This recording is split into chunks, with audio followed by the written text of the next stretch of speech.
welcome back. Welcome to week number 8 of the Big Book with Wes. We're going to look at the chapter to the Agnostic tonight.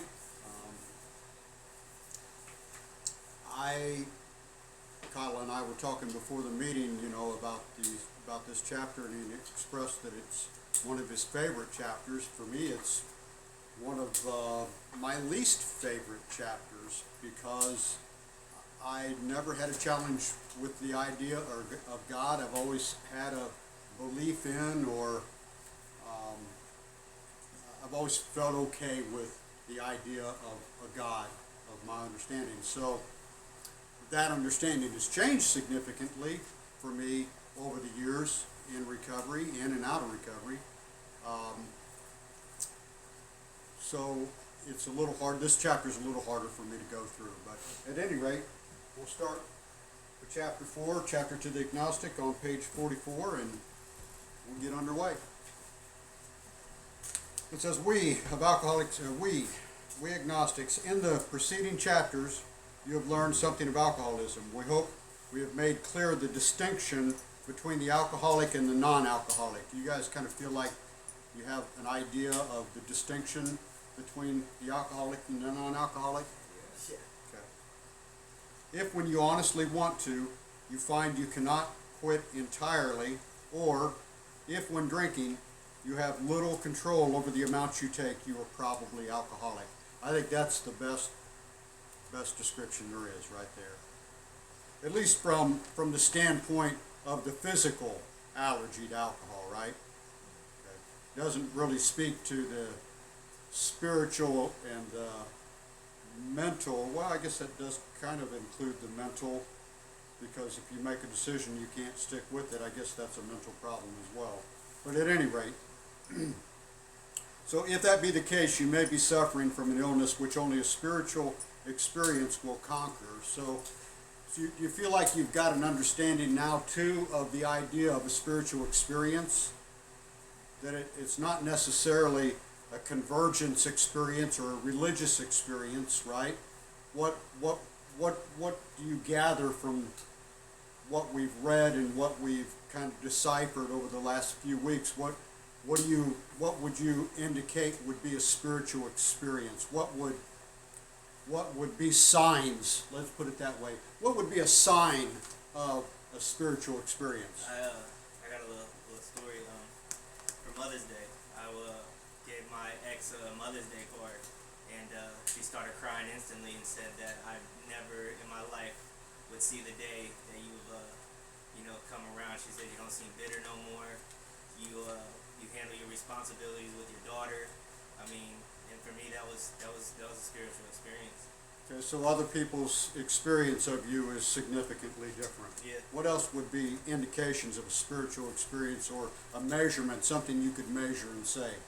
Change in attitude and outlook. Change in attitude and outlook. Yeah, absolutely. Attitude and outlook. And attitude and outlook and behavior. Yeah, absolutely. I mean, hopefully it's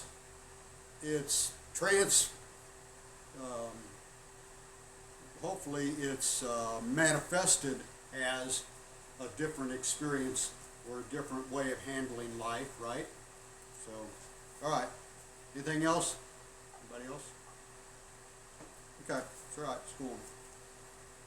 So, to one who feels he is atheist or agnostic, such an experience seems impossible, but to continue as he is means disaster, especially if he's an alcoholic of the hopeless variety.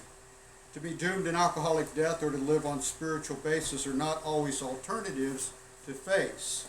But it isn't so difficult. About half of our original fellowship were of exactly that type.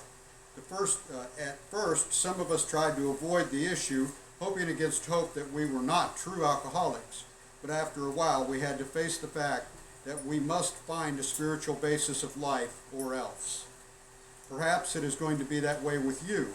But cheer up, something like half of us thought we were atheists or agnostics. Our experience shows that you need not be disconcerted.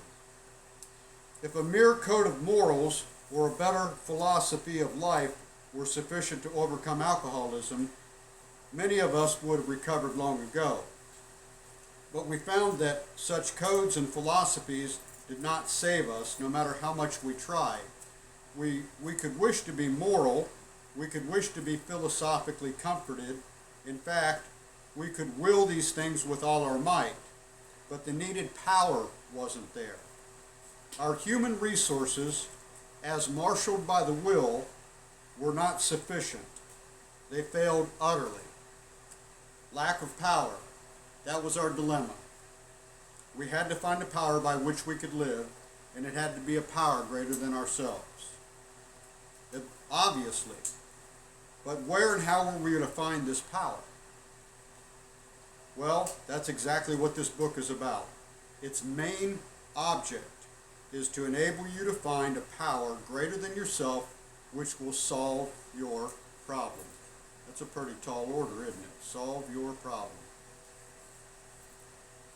That means we've written a book which we believe to be spiritual as well as moral. And it means, of course, that we're going to talk about God. Here difficulty arises with agnostics. Many times we talk to a new man and watch his hope rise as we discuss his alcoholic problems and explain our fellowship, but his face falls when we speak of spiritual matters, especially when we mention God. For we have reopened a subject which our man thought he had neatly evaded or entirely ignored. We know how he feels. We have shared his honest doubt and prejudice. Some of us have been violently anti-religious. Anybody in here feel like you've been violently anti-religious? You believe this if you want to or not, but I was at one point. Yeah? Yeah, I didn't want anything to do with Christianity at one point. I was very anti-Christianity. To others, the word God brought up a particular idea of him with which someone had tried to impress them during their childhood. I'd say impress or shove down your throat, you know. Perhaps we rejected this particular conception because it seemed inadequate. With that rejection, we imagined we had abandoned the God idea entirely. We were bothered with the thought that faith and dependence upon a power power beyond ourselves was somewhat weak. That's what I thought, even cowardly. That was a big part of my thinking. We looked upon this world of wearing individuals, wearing theological ideas, and inexplicable calamity with deep skepticism. I've got a note in my column here. It says suspicious disapproval. I guess that would be I'm thinking that must be the definition of wearing. Suspicious disapproval. Does that sound right? Yeah? Okay. We looked at, oh no, that's it. Askance. That's what it is. Askance is suspicious disapproval. Askance is skeptical. Yeah, that's what it is. We looked askance at many individuals who claim to be godly. How could a supreme being have anything to do with it all? And who could comprehend a supreme being anyhow? Yet, in other moments, we found ourselves thinking, when enchanted by a starlit night, quote, who then made all this, unquote. There was a feeling of awe and wonder, but it was fleeting and soon gone. Yes, we of agnostic temperament have had these thoughts and experiences. Let us make haste to reassure you.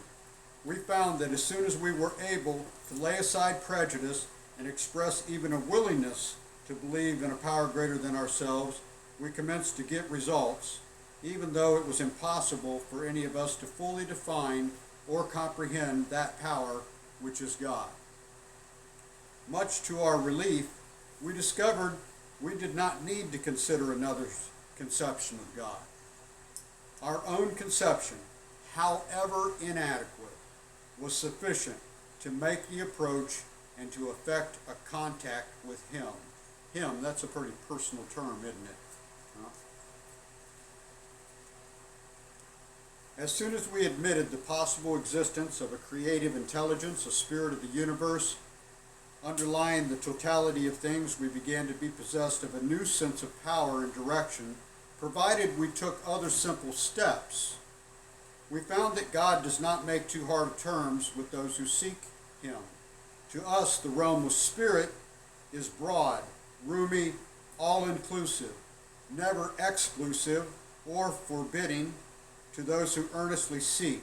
It is open, we believe, to all men. When therefore we speak to you of God, we mean your own conception of God. This applies too to other spiritual expressions which you might find in this book. Do not let any prejudice you may have against spiritual terms deter you from honestly asking yourself what they mean to you. At the start, this was all we needed to commence spiritual growth, to effect our first conscious relation with God as we understood him. Afterward, we found ourselves accepting many things which then seemed entirely out of reach. That was growth. But if we wished to grow, we had to begin somewhere. So we used our own conception, however limited it was. We needed to ask ourselves but one short question. Do I now believe, or am I even willing to believe, that there is a power greater than myself? As soon as a man can say that he does believe or is willing to believe, we emphatically assure him that he is on his way. It has been repeatedly proven among us that upon this simple cornerstone, a wonderfully effective spiritual structure can be built. That was great news to us, for we had assumed we could not make use of spiritual principles unless we accepted many things on faith, which seemed difficult to believe. When people presented us with spiritual approaches, how frequently did we all say, I wish I had what that man has. I'm sure it would work if I could only believe as he believes. But I cannot accept as surely true the many articles of faith which are so plain to him. So it was comforting to learn that we could commence at a simpler level. Besides a seeming inability to accept much on faith, we often found ourselves handicapped by obstinacy, sensitiveness, and unreasoning prejudice. Many of us have been so touchy that even casual reference to spiritual things made us bristle with antagonism. This sort of thinking had to be abandoned. Though some of us resisted, we found no great difficulty in casting aside such feelings. Faced with alcoholic destruction, we soon became as open-minded on spiritual matters as we had tried to be on other questions. In this respect, alcohol was a great persuader. It finally beat us into a state of reasonableness. I remember I used to hear him say in meetings, if the word God drives them out of the meeting, the booze will drive them back. Sometimes this was a tedious process. We hope no one else will be prejudiced for as long as some of us were. The reader may still ask why he should believe in a power greater than himself. We think there are good reasons. Let us have a look at some of them. The practical individual of today is a stickler for facts and results. Nevertheless, the 20th century readily accepts theories of all kinds, provided they are firmly grounded in fact. We have numerous theories, for example, about electricity. Everybody believes them without a murmur of doubt. Why this ready acceptance? Simply because it is impossible to explain what we see, feel, direct, and use without a reasonable assumption as a starting point. Everybody nowadays believes in scores of assumptions for which there is good evidence, but no perfect visual proof. And does not science demonstrate that visual proof is the weakest proof? This is the one piece of this chapter that I absolutely love, I'll be honest with you. It is being constantly revealed as mankind studies the material world that outwardly appearances are not inward reality at all. To illustrate, the prosaic steel girder is a mass of electrons whirling around each other at incredible speed. These tiny bodies are governed by precise laws, and these laws hold true throughout the material world. Science tells us so. We have no reason to doubt it. When, however, the perfectly logical assumption is suggested that underneath the material world and life as we see it, there is an all-powerful guiding creative intelligence, right there our perverse streak comes out to the surface, and we laboriously set out to convince ourselves that it isn't so. We read wordy books and indulge in windy arguments, thinking we believe this universe needs no God to explain it. Were our contentions true, it would follow that life originated out of nothing, means nothing, and proceeds nowhere.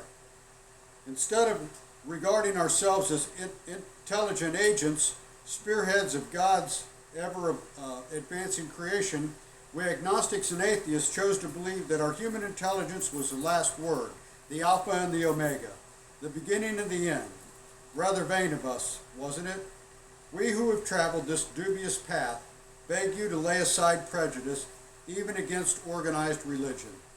We have learned that whatever the human frailties of various faiths may be, those faiths have given purpose and direction to millions.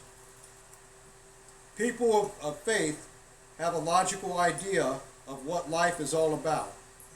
Actually, we used to have no reasonable conception whatever.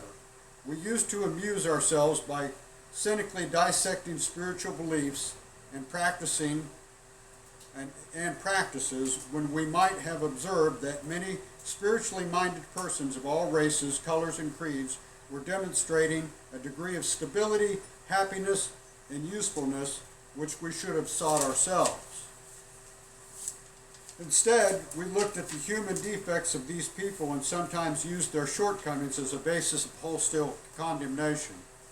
We talked of intolerance while we were intolerant ourselves. We missed the reality of the beauty of the forest because we were diverted by the ugliness of some of the trees. We never gave the spiritual side of life a fair hearing. In our personal stories, you will find a wide variation in the way each teller approaches and conceives of the power which is greater than himself. Whether we agree with a particular approach or conception seems to make little difference. Experience has taught us that these are matters about which, for our purpose, we need not be worried. They are questions for each individual to settle for himself. On one proposition, however, these men and women are strikingly agreed. Every one of them has gained access to and believes in a power greater than himself. This power has, in each case, accomplished the miraculous, the humanly impossible. As a celebrated American statesman put it, let's look at the record. Here are thousands of men and women, worldly indeed, that flatly declare that since they have come to believe in a power greater than themselves, to take a certain attitude toward that power, and to do certain simple things, there has been a revolutionary change in the way of living, in their way of living and thinking. In the face of collapse and despair, in the face of total failure of their human resources, they found that a new power, peace, happiness, and sense of direction flowed into them. This happened soon after they wholeheartedly met a few simple requirements. Once confused and baffled by the seeming futility of existence, they show the underlying reasons why they were making heavy going of life. Leaving aside the drink question, they tell why living was so unsatisfactory. They show how the change came over them. When many hundreds of people are able to say that the consciousness of the presence of God is today the most important fact of their lives, they present a powerful reason why one should have faith. This world of ours has made more material progress in the last century than in all the millenniums which went before. almost everyone knows the reason. Students of ancient history tell us that the intellect of men in those days was equal to the best of today. Yet, in ancient times, material progress was painfully slow. The spirit of modern scientific inquiry, research, and invention was almost unknown. In the realm of the material, men's minds were fettered by superstition, tradition, and all sorts of fixed ideas. Some of the contemporaries of Columbus thought a round earth preposterous. Others came near putting Galileo to death for his astronomical heresies. We ask ourselves this: are not some of us just as biased and unreasonable about the realm of the spirit as were the ancients about the realm of the material? Even in the present century, American newspapers were afraid to print the account of the Wright brothers' first successful flight at Kitty Hawk. Had not all efforts at flight failed before? Did not Professor Langley's flying machine go to the bottom of the Potomac River? Was it not true that the best mathematical minds had proved man could never fly? Had not people said God had reserved this privilege to the birds? Only 30 years later, the conquest of the air was almost an old story, and airplane travel was in full swing. But in most fields, our generation has witnessed complete liberation of our thinking. Show any longshoreman a Sunday supplement describing a proposal to explore the moon by means of a rocket, and he will say, I bet they do it, maybe not so long either. You can tell when the book was written, can't you? It is not our age characterized by the ease with which we discard old ideas for new, by the complete readiness with which we throw away the theory or gadget which does not work for something new which does. We had to ask ourselves why we shouldn't apply to our human problems this same readiness to change our point of view. We were having trouble with, I like this next paragraph a lot, we were having trouble with personal relationships. We couldn't control our emotional natures. We were prey to misery and depression. We couldn't make a living. We had a feeling of uselessness. We were full of fear. We were unhappy. We couldn't seem to be of real help to other people. Was not the basic solution of these bedevilments more important than whether we should see newsreels of lunar flight? Of course it was. When we saw others solve their problems by a simple reliance upon the spirit of the universe, we had to stop doubting the power of God. Our ideas did not work, but the God idea did. And I'll back up and I'll point out the word reliance. So it doesn't say belief in, but it uses the word reliance. And I think that that's the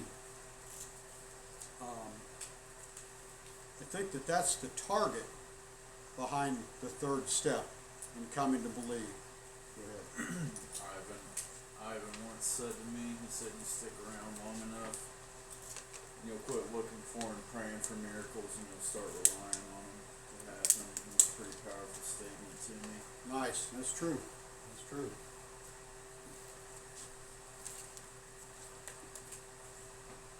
We agnostics, the Wright brothers almost childish faith that they could build a machine which would fly was the mainspring of their accomplishment. Without that, nothing could have happened. We agnostics and atheists were sticking to the idea that self-sufficiency would solve our problems. When others showed us that God's sufficiency worked with them, we began to feel like those who had insisted the Wrights would never fly.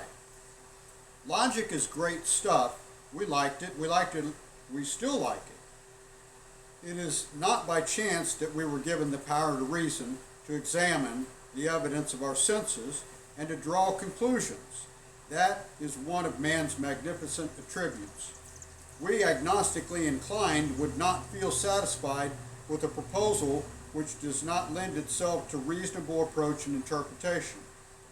Hence, we are at pains to tell why we think our present faith is reasonable and why we think it more sane and logical to believe than not to believe. Why we say our former thinking was soft and mushy when we threw up our hands in doubt and said, we don't know. When we became alcoholics, crushed by a self-imposed crisis we could not postpone or evade, we had to fearlessly face the proposition that either God is everything or else he is nothing. God either is or he isn't. What was our choice to be? Arrived at this point, we were squarely confronted with the question of faith. We couldn't duck the issue.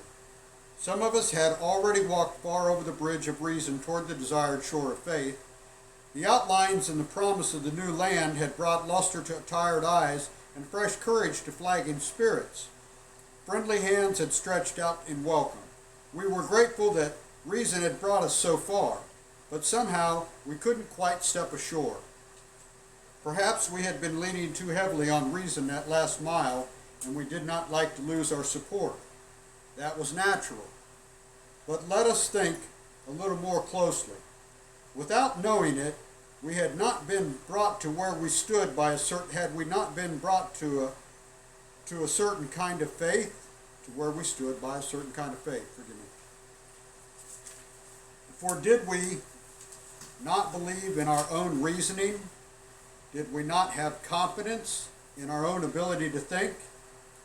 What was that but a sort of faith? I had a counselor when I was in treatment, and she said, when you walked into this room tonight and you went to sit down in that chair, did you question whether or not that chair would support you? My answer was always no. She said, if you have that much faith and trust, she said, you can make it in Alcoholics Anonymous. That's all the more trust that you need to get started. Yes, we had been faithful, objectively faithful to the God of reason. So in one way or another, we discovered that faith had been involved all the time. We found too that we had been worshipers. What a state of mental gooseblush that used to bring on.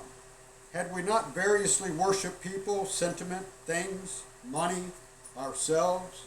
And then, with a better motive, had we not worshipfully beheld the sunset, the sea, or a flower? Who of us had not loved something or somebody? How much did these feelings, these loves, these worships have to do with pure reason? Little or nothing, we saw at last.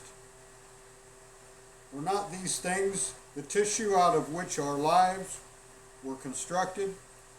Did not these feelings, after all, determine the course of our existence? It was impossible to say we had no capacity for faith, or love, or worship. In one form or another, we had been living by faith in little else. Imagine life without faith. Were nothing left but pure reason, it wouldn't be life. But we believed in life, of course we did. We could not prove life in the sense that you can prove a straight line is the shortest distance between 2 points, yet there it was. Could we still say the whole thing was nothing but a mass of electrons created out of nothing, meaning nothing, whirling to a destiny of nothingness? Of course we couldn't. The electrons themselves seemed more intelligent than that. At least, so the chemist said. Hence we saw that reason isn't everything. Neither is reason, as most of us use it, entirely dependable, though it emulate from our best minds. What about people who proved that man could never fly? Yet we had been seeing another kind of flight, a spiritual liberation in this world, people who rose above their problems. They said, God made these things possible, and we only smiled. We had seen spiritual release, but liked to tell ourselves it wasn't true. Actually, we were fooling ourselves, for deep down in every man, woman, and child is the fundamental idea of God. It may be obscured by calamity, by pomp, by worship, by other things, but in some form or another it is there. For faith in a power greater than ourselves and miraculous demonstrations of that power in human lives are facts as old as man himself. We finally saw that faith in some kind of God was a part of our makeup, just as much as the feeling for a friend we have for a friend. Sometimes we had to search fearlessly, but he was there. He was as much a fact as we were.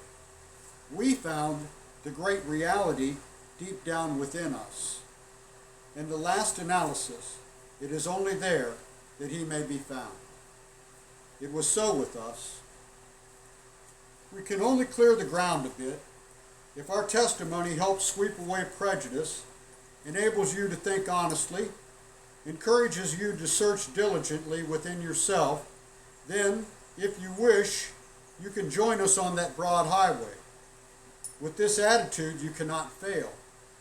The consciousness of your belief is sure to come to you.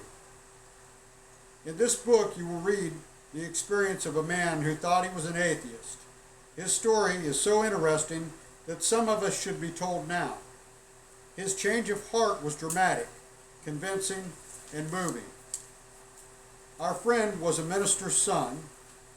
He attended church, school, where he became rebellious at what he thought an overdose of religious education. For years thereafter, he was dogged by trouble and frustration, business failure, insanity, fatal illness, suicide. These calamities in his immediate family embittered and depressed him.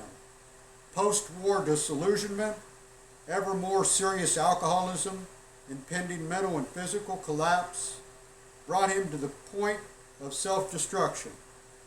One night, when confined in a hospital, he was approached by an alcoholic who had known a spiritual experience. Our friend's gorge rose as he bitterly cried out, "If there is a God, he certainly hasn't done anything for me." But later, alone in his room, he asked this question: "Is it possible that all the religious people I have known are wrong?" While pondering the idea, he felt as though he had lived in hell. Then, like a thunderbolt, a great thought came. It crowded out all else. Who are you to say there is no God? This man recounts that he tumbled out of his bed to his knees. In a few seconds, he was overwhelmed by a conviction of the presence of God. It poured over and through him with the certainty and majesty of a great tide at flood. The barriers he had built through the years were swept away. He stood in the presence of the infinite power and love. He had stepped from bridge to shore. For the first time, he lived in conscious companionship with his Creator. Thus was our friend's cornerstone fixed in place. No later vicissitude is shaken. His alcoholic problem was taken away. That very night, years ago, it disappeared. Save for a few brief moments of temptation, the thought of drink has never returned, and at such times a great revulsion has risen up in him. Seemingly, he could not drink even if he would. God had restored his sanity. What is this but a miracle of healing? Yet its elements are simple. Circumstances made him willing to believe. He humbly offered himself to his Maker. Then he knew. Even so, God restored us all to our right minds. To this man, the revelation was sudden. Some of us grow into it more slowly, but he has come to all who have honestly sought him. When we drew near to him, he disclosed himself to us. So there's the chapter to the agnostic. Any questions, comments, thoughts? Go ahead. I know, for me, the only time I would ever talk to God was when I was in trouble, man. Like, if you just fix this, I promise that, I'll do better, I'll do right. But now it's like, I can't get up in the morning without, praying or anything like that. So I mean, it's just remarkable. Like whenever, and my prayer is not even like selfish. It's more of a selfless act. Just guide my direction and thinking. So it's remarkable how like you go from praying, fix me and I'll do whatever it takes to quit drinking to like praying for everybody, like the ones that I love and everything like that. So there's been a transformation for you as God as a fixer to God as a companion or Yeah. a partner. Yeah, that's a great way to put it. Yeah. Yeah, cool. Who else has had problems with the idea of God? Jason? So what has occurred for you? Whole bunch of shit. Do you feel like you have? So he uses the words of come ashore. So do you feel like you've come ashore in that? Yeah. I mean, the biggest thing was,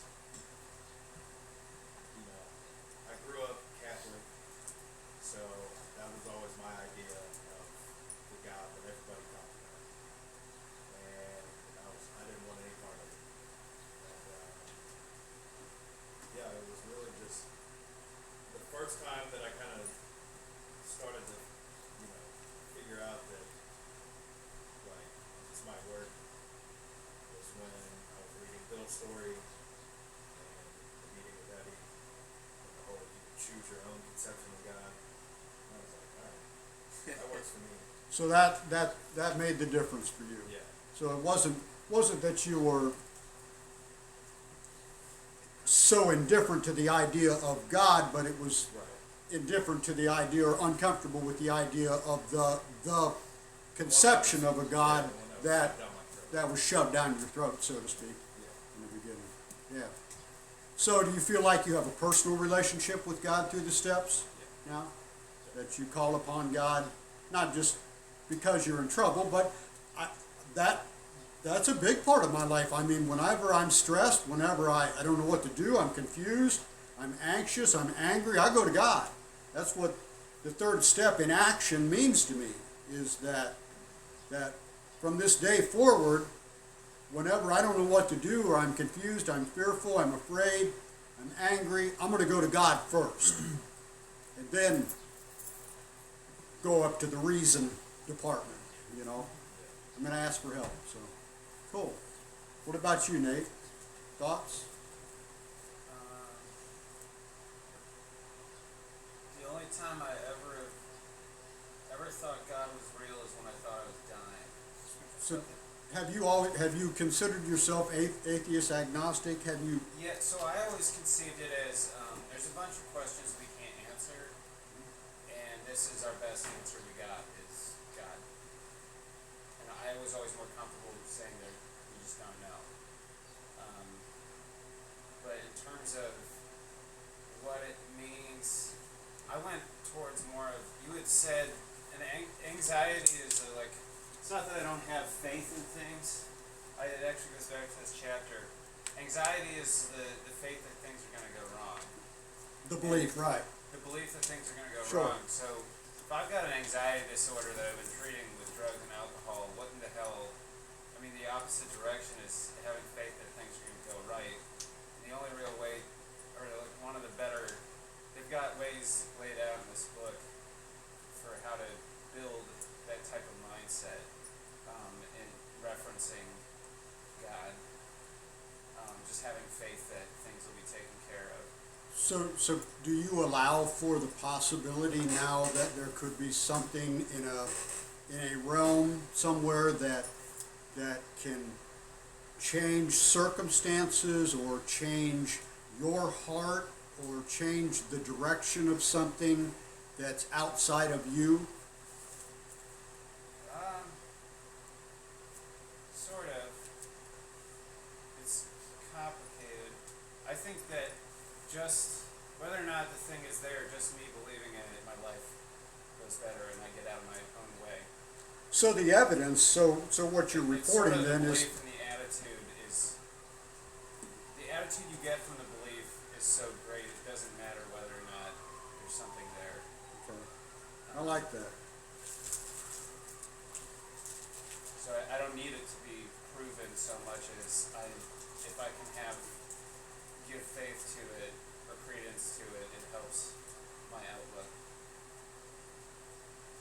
Um, Cool. So that's been I think for you that's been a big journey though, right? yeah. Oh yeah. Yeah. It's as soon as with AA, I was like, there's no way. Did you consider yourself prior to this agnostic or atheist? Atheist. Atheist? So for those times where I thought I was dying, and then I was like, please God, no. Nice, nice.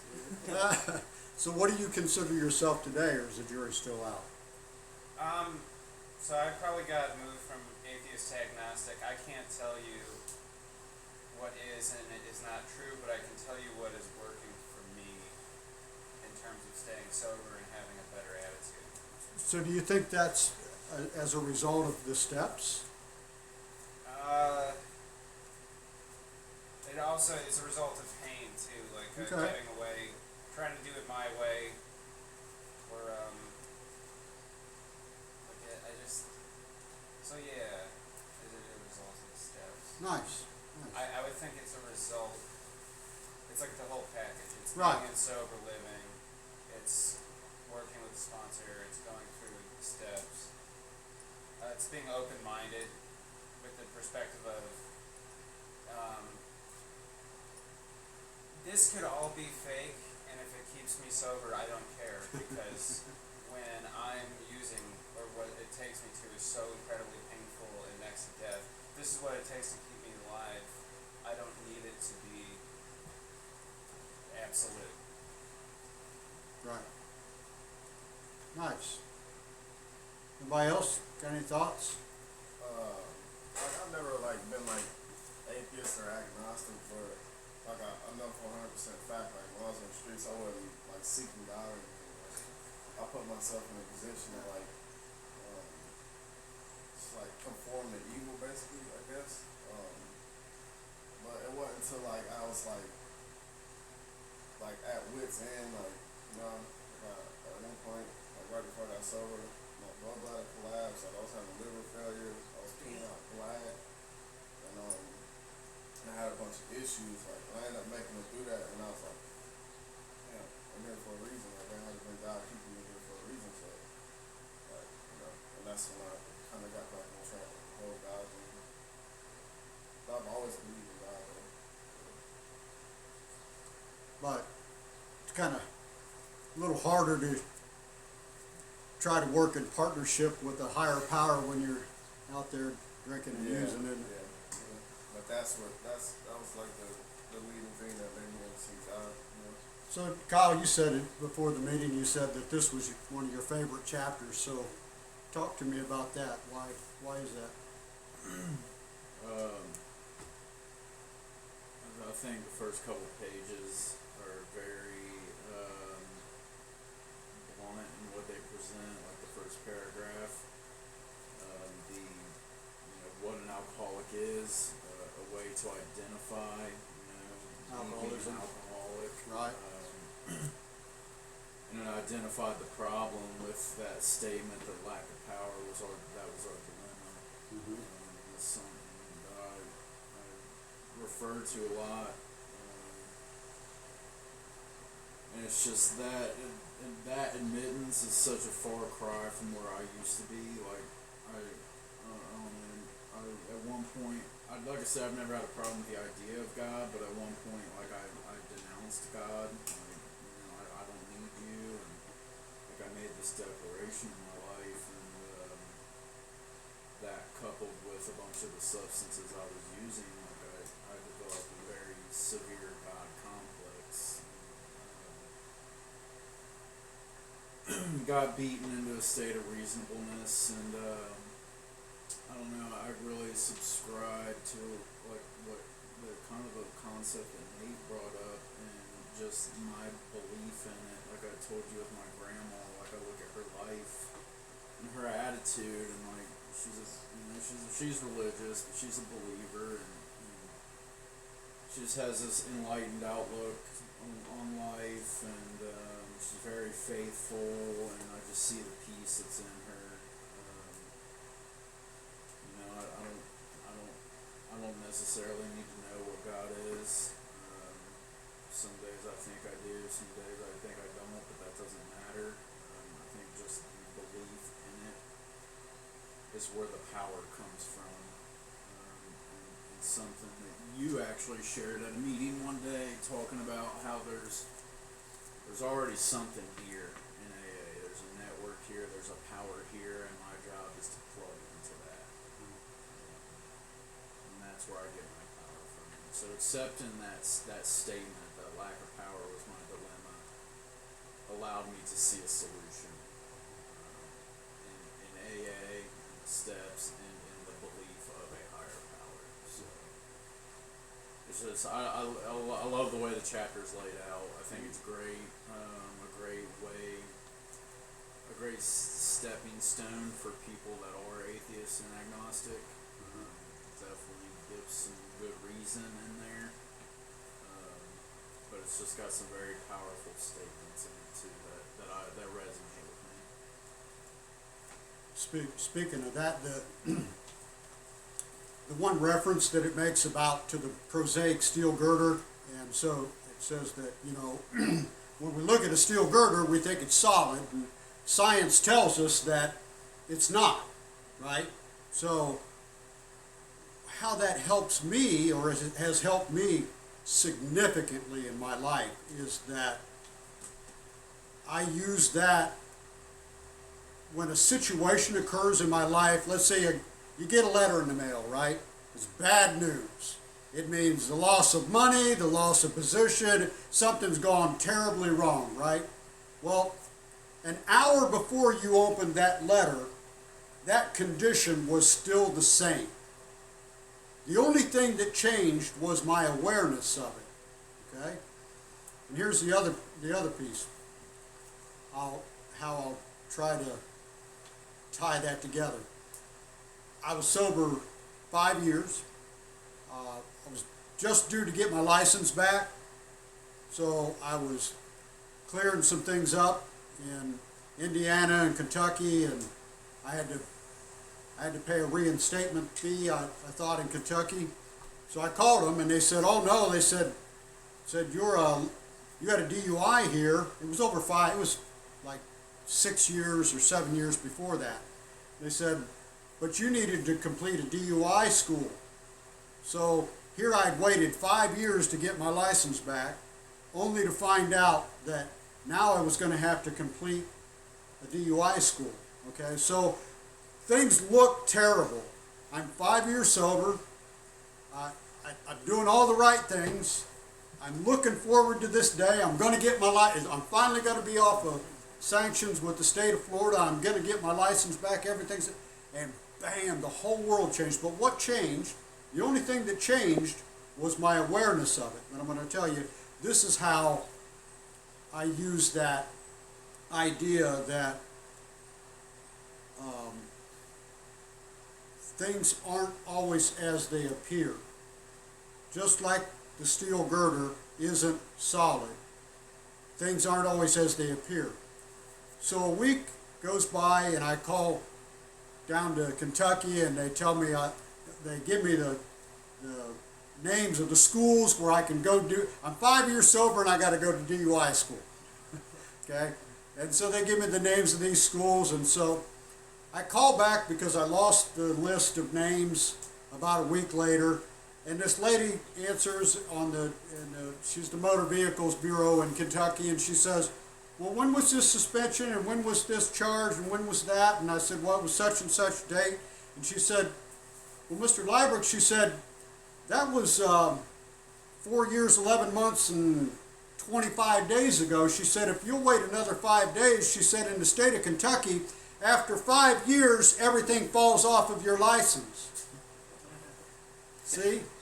See? So visual proof is sometimes the weakest proof. Do you understand? That's what a powerful, powerful message I got out of that chapter. It's the only message that I can tell you that I really grabbed a hold of that is really useful to me in my recovery. But it's very useful to me today, because just because I get a piece of bad news or something appears in a way, that's where the program and dependence upon a power greater than myself is how I offset that. That's how I equalize those things that occur in my life, is that when that bad news comes, I go to God. God, I don't know what to do. I don't know why this is happening. I don't know what's happening, and you're going to have to handle this because I can't.